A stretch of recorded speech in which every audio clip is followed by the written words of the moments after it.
All right, with your absent quarantine studying for the EOC, this is going to be an introduction to, if it's new, a review of Chapter 5, Lesson 2, Creating a New Constitution.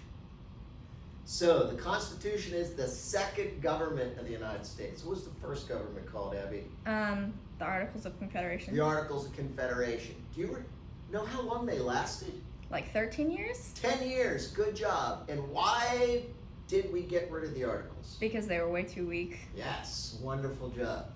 So our first stab at a government was a failure.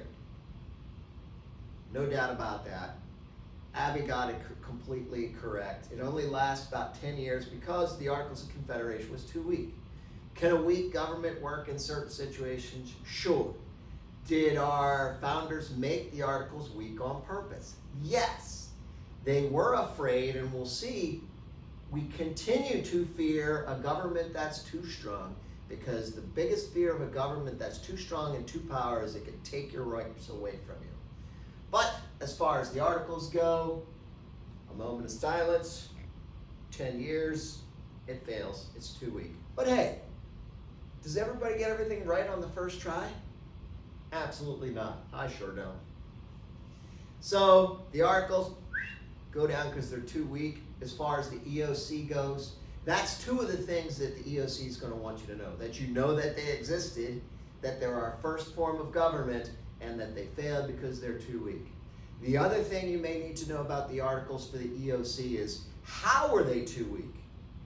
It's nice to say they're too weak, and that's easy to remember. Let's remember an extra one or two pieces of information to explain how were the Articles of Confederation too weak. Abby, do you remember any of the ways the Articles were too weak? Yeah, so they didn't outline a separation of powers within the national government. Exactly. And they gave way too much power to the states, taxing was all for the state governments.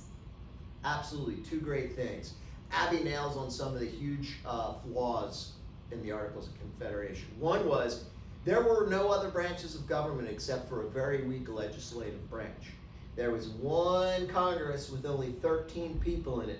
Each state got only one rep. Is that going to be something that the big states with lots of people are going to be fair, that Virginia is equivalent to Rhode Island? No. They're not going to like it. Abby hit on the big one, and probably the one you'll see on the EOC when you take it, was all about money and debt. The new National Congress couldn't tax. You can't tax, you have no money. And if you have no money, whether it's 1777 or 2020, let's face it, if you have no money, a lot of people think you're going to be useless. Particularly if you're a government, you have no money, you're useless, you're weak. Big part of the failures of the Articles. There's other stuff in there too. Nice to know. All right, so 55 of the greatest statesmen of the age, the celebrities, the most important politicians in America at that time, meet my hometown, Philadelphia, Pennsylvania. What do you think about Philadelphia, Abby? It's pretty awesome. I like cool. Philadelphia. A lot to do there. 55 delegates, just a fancy word for representatives, meet in Philadelphia, Pennsylvania. One of the states doesn't show up. Do you know what state that was? Delaware? Rhode Island doesn't show up. I knew it was one of those small ones. Small ones. Rhode Island doesn't show up. Why? They're fine with the government as it is, so it kind of makes sense. If you're going to change the government, make it stronger, Rhode Island doesn't want any part of it. You'll see, Rhode Island is kind of awkward this whole lead up to the Constitution. All right. If there's one person you want to know in this construction of the Constitution, it is James Madison. At the time, and historians today give him the credit as being the father of the Constitution. Don't say Thomas Jefferson. Jefferson's the author of the Declaration of Independence. The father of the Constitution is James Madison. Jefferson wasn't even in the country. He was in France as our ambassador. So Madison gets the credit as the father of the Constitution. Why? A bunch of reasons. He's very active in it. He leads a lot of the discussion and debate. How does he do that? He shows up with a plan called the Virginia Plan. He doesn't just show up and say, hey guys, what are we talking about? No, he shows up there, he walks in like the first day, and he says, here's Virginia's plan, read it and weep. This is what we think is the solution to a replacement for the Articles. And the Virginia plan is going to be pretty much like the government it is today. Like Abby said, there was no Montesquieu 3 branches. Virginia plan is going to have 3 branches. It's going to have a strong presidency to take executive power and do things like lead the nation and represent it in policy. There's going to be a federal court system which is going to provide a national level structure of courts to interpret laws. The only thing the Virginia plan is not going to get when this all comes out in the wash is in the details of the legislative branch. Madison wants a bicameral, 2-house legislative branch or Congress. He's insistent, though, that the way you get representatives for this legislative branch is based on your population. Virginia is like the most populous and powerful and wealthiest state, so it makes sense Virginia's come to this with the table. It only makes sense they're going to want their big populous state to have more political power than, let's face it, Delaware, New Jersey, Rhode Island. Itty bitty states with itty bitty population. Cool. What else do we know about Madison? Just some trivia that I find interesting. Will Madison become president down the road? Yep. He's going to be the nation's 4th president. He was president during the War of 1812, which I like bringing up because Madison basically had to flee Washington, D.C. for his life. He and his wife Dolly, I picture him grabbing a bag full of stuff, a candlestick under one arm, a painting under the other, and they run for it because the British troops just basically march into Washington. Oh yeah, what did they do? They just swatted our army to the side because we had a weak army. March into Washington, D.C., loot all the government buildings, loot's a fancy word for steal, and they burn everything they can burn down. They try to burn down the White House. They're only partially successful at that. And the last thing I like talking about Madison, he was the smallest president.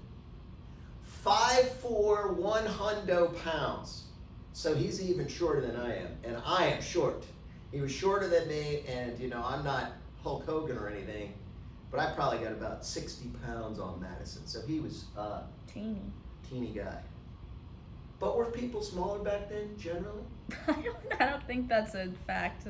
They were. Their average height tended to be smaller. Why? Diet and medicine.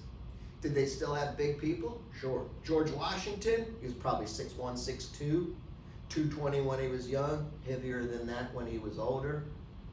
They still have big dudes. Jefferson was really tall too, but he was on the lankier side. So richer people were bigger? I'll say this, even today, wealthier countries with better medicine and better diet tend to be physically larger. The best example are the Koreas. Go off on a tangent here. There's 2 Koreas, North Korea and South Korea. South Korea is free, wealthy, and rich. North Korea, which is just separated by just a line on a map, is poor and the people are physically smaller. And it's pretty significant. It's like by an average of an inch and 20, 30, 40 pounds, which doesn't sound like a lot, but when you're comparing entire populations, it's noticeable. Why? North Korea struggles with starvation and famine because they're very poor and they have a horrible dictatorship for a government. That's not what we're here to talk about. Somebody made a Madison Pokemon card. Take a look at it if you're into Pokemon. I don't know. More trivia about Madison and something on that half of the slide that I didn't mention. Madison's on the $5,000 bill. Hey Abby, you want to see a $5,000 bill? Yeah, I bet you have a few. I'm a teacher. I don't have $5,000 bills. So the Virginia plan is called the Big State Plan. It gives power, political power, to the big states. Naturally, the small states are going to be afraid of this plan. They worry that the big states have all the power. Their issues are going to be ignored in this government. So they fight back. Their counter argument comes from representatives from New Jersey, so it's called the New Jersey Plan. And the New Jersey Plan is basically the Articles of Confederation. Little bit stronger, still no president, unicameral one-house Congress where each state is equal. Everybody gets one representative. So it sounds a lot like the Articles. Is it gonna win, succeed? No. What do you call an agreement when both sides finally agree, but neither side gets everything they want? Cooperation. No, it's another C word though. I know it starts with a C. Like compromise. Compromise. So we're going to compromise to get this deal done. Neither side is going to get exactly what they want, but they're going to get enough that they're going to be able to say, all right, let's go with this. Great human. He doesn't get enough credit, I don't think. You don't hear his name enough in the histories. Roger Sherman from Connecticut comes up with the Great Compromise. He basically smooshes together the Virginia and New Jersey plans. It's going to look a lot more like the Virginia plan, though. You're going to have the Montesquieu 3 separate branches. You'll have a strong president. You'll have a national federal court system. It's going to be the legislature where you see the compromise. 2 houses. A House of Representatives where your representatives are based on population, per the Virginia plan, keeps the big states happy. And a Senate where everybody's equal. Everybody only gets 2 senators. So the small states are happy. It really sounds like an 80-20 compromise. It doesn't really sound much compromise towards the... True. It is definitely not a compromise that seems fair and equal. Yeah. Yeah, because the Virginia plan, big states get the presidency they get the federal court system that they wanted. And they basically get the legislative branch they want. They just throw one little bone, one little dog treat to the small states, which is in the Senate you're going to be equal. But it's still a pretty important compromise. And it's going to drive our government. It's what our government looks like today, and it affects things like the Electoral College. So it's pretty huge historically, but I agree with you, Abby. If you ask who won, it's the big states in the Virginia plan, I'd say. Now here's one that is just crazy and it's hard to wrap your mind around with 2020 eyes and 2020 brain. So population is going to be critically important. Why? The bigger population you have, the more representatives you have. Great. So what does the South do? I'm going to count all my slaves as population. That way I get more representatives and more political power. The northern delegates freak out. In the North, where they don't really have slavery, they say, South, you're nuts.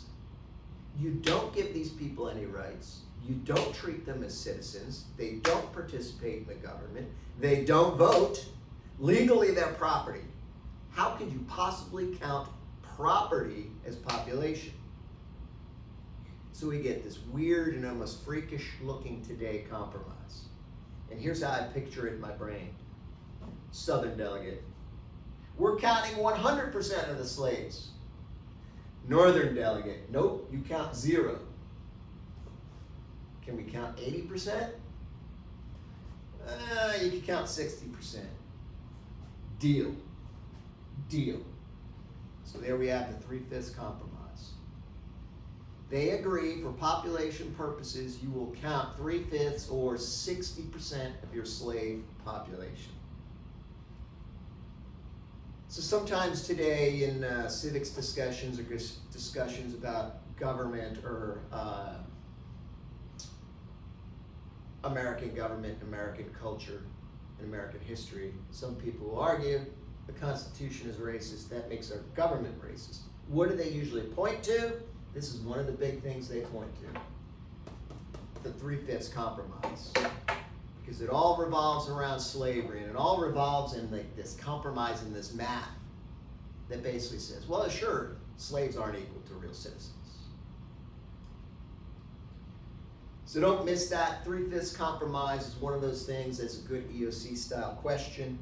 It's all an argument about how you count population, with the South saying, of course, I want to count all my slaves so I can get more representatives, more political power.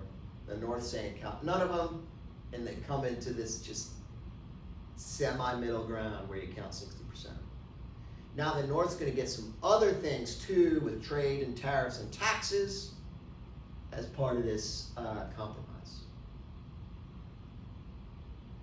Yeah. And also, if they didn't make this compromise, frankly, the Constitution never would have worked. We would have wound up probably with two countries, a slaveholding South and a free North.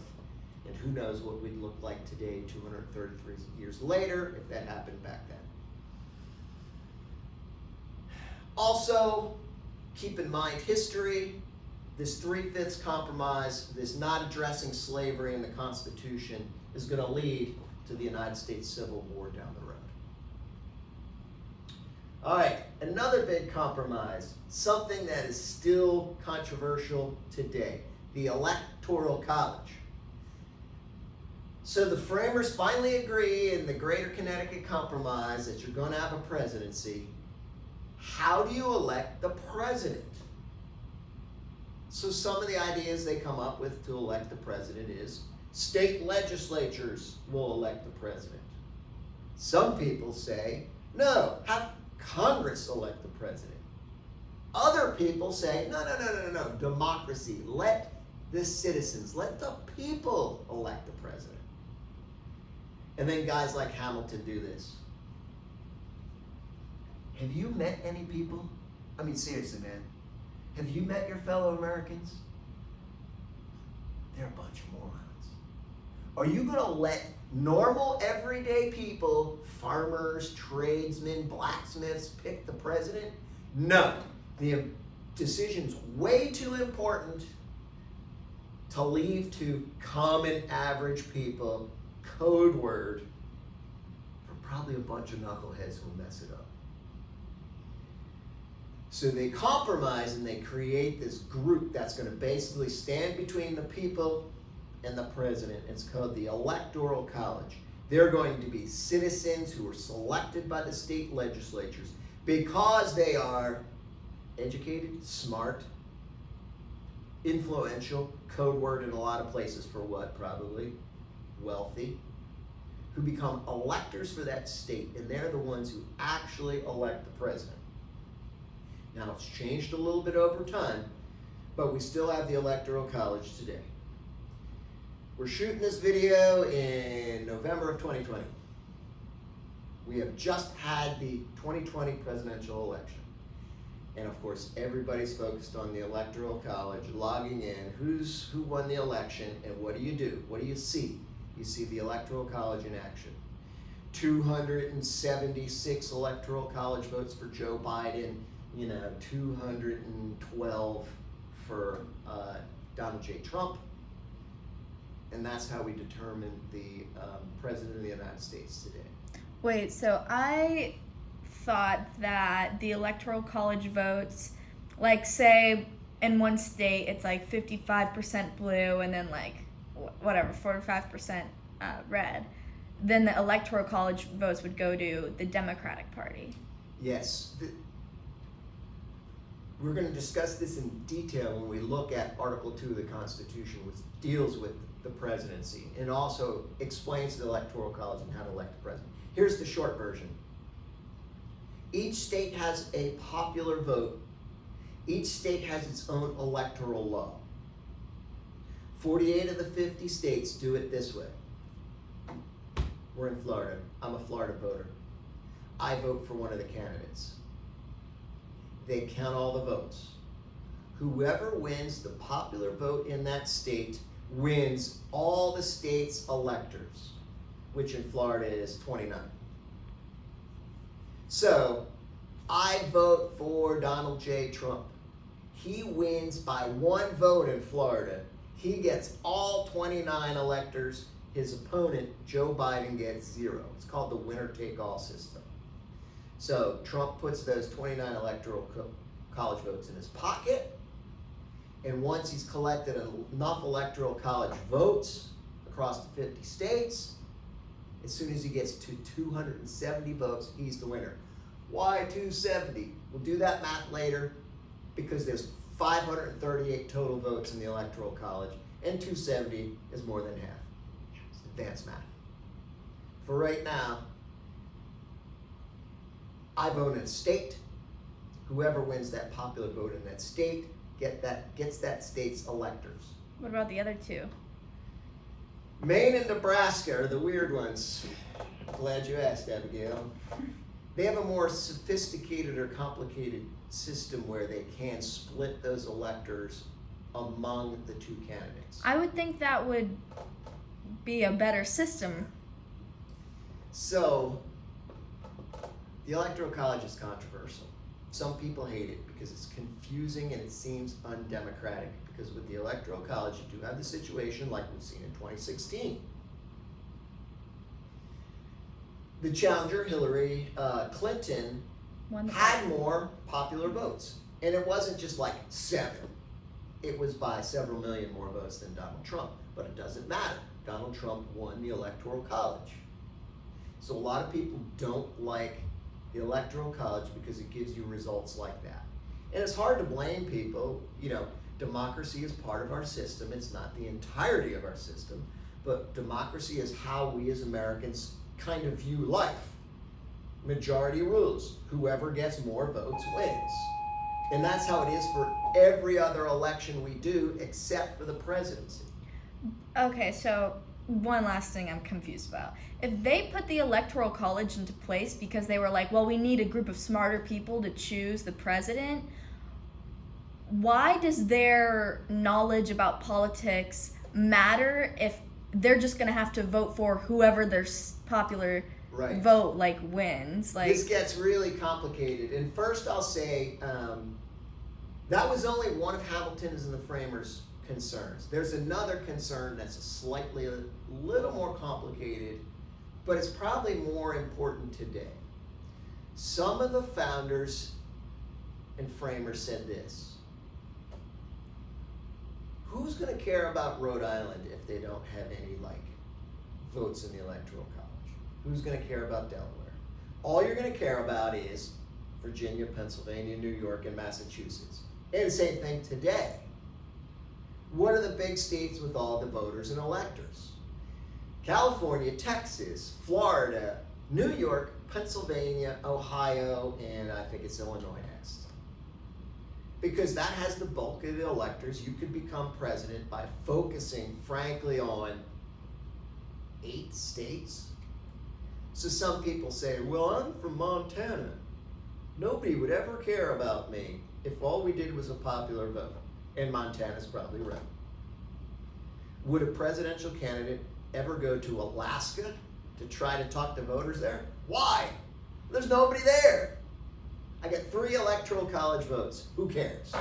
I'll air a couple of commercials, but I'm not going to take it seriously. I take seriously the states with big numbers of electoral votes, and another complication, states I may actually win. All right? So some people today, their big argument for the Electoral College is we have huge parts of the country where there's basically nobody. Let's face it. You've flown on an airplane. You know maps. People live on the East Coast. People live on the West Coast, again in big cities. And there's a chunk of people living in Florida, and there's a chunk of people living basically only smack dab in the middle of Texas. 3 cities in there are like the entirety of Texas.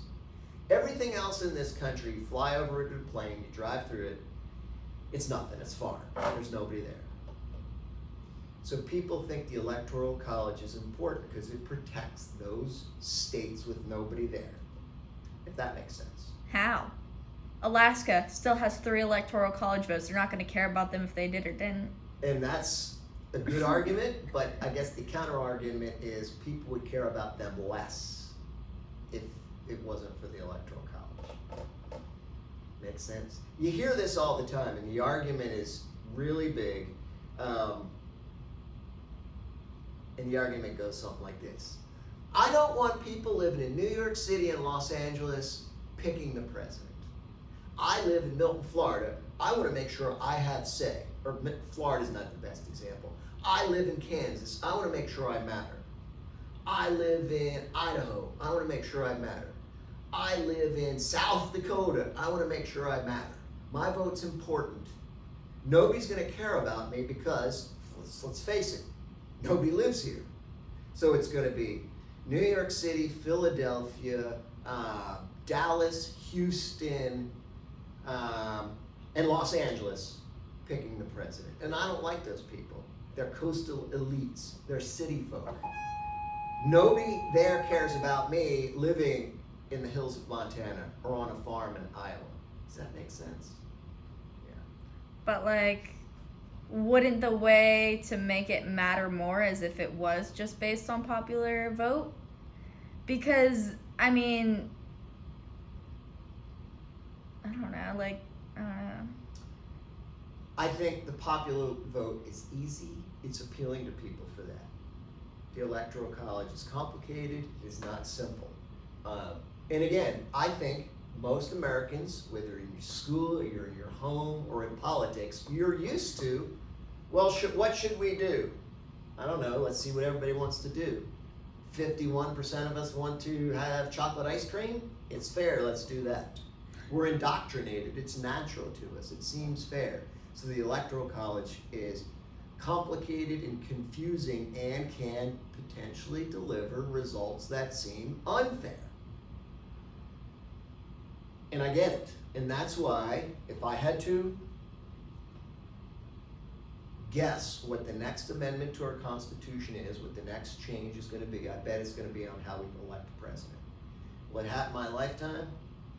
I'm old. I only have a handful of years left. Will it happen in your time? You have 100 more years left in your life. You may see that constitutional amendment happen because it is controversial. Make sense? Yeah. More than you ever wanted to know about the Electoral College, but it's a good discussion, and we'll go over all this again when we talk about Article 2. Yeah. Links to videos. Watch them. We're coming close to the end now, so two teams form. In September of 1787, the delegates signed the Constitution, but it's not done yet. There's a next important part. The Constitution says the Constitution isn't effective until 9 of the 13 states ratify it, which means say yes to it. So copies of the Constitution go out on horseback to the 13 states, and of course, everything's moving at horse speed, so it's slow. So as this is happening, teams develop to try to advertise, promote, or explain why they should vote for the Constitution or why they shouldn't. Team Federalists is on the side of the Constitution. The Federalists believe the Constitution is a good thing and the states should ratify it. Who are the key Federalists? People you know. You've heard of Madison, at least in this lecture. The father of the Constitution is a Federalist. Why? Because it's basically his document. He created it. Alexander Hamilton. Hamilton's the other one you can't possibly at least not have heard of now, if only because of his huge musical that's very popular. Hamilton was a strong Federalist, and the other name that gets thrown in there is John Jay. What do I know about John Jay? I've Googled him before, and poor John, I apologize to you. I forget. I think he might have been from New York. By the next time I talk to you students, I'll figure out more about John Jay. Anywho, they're the big Federalists. This is the group that supports the Constitution. How do they do it? They write something called the Federalist Papers.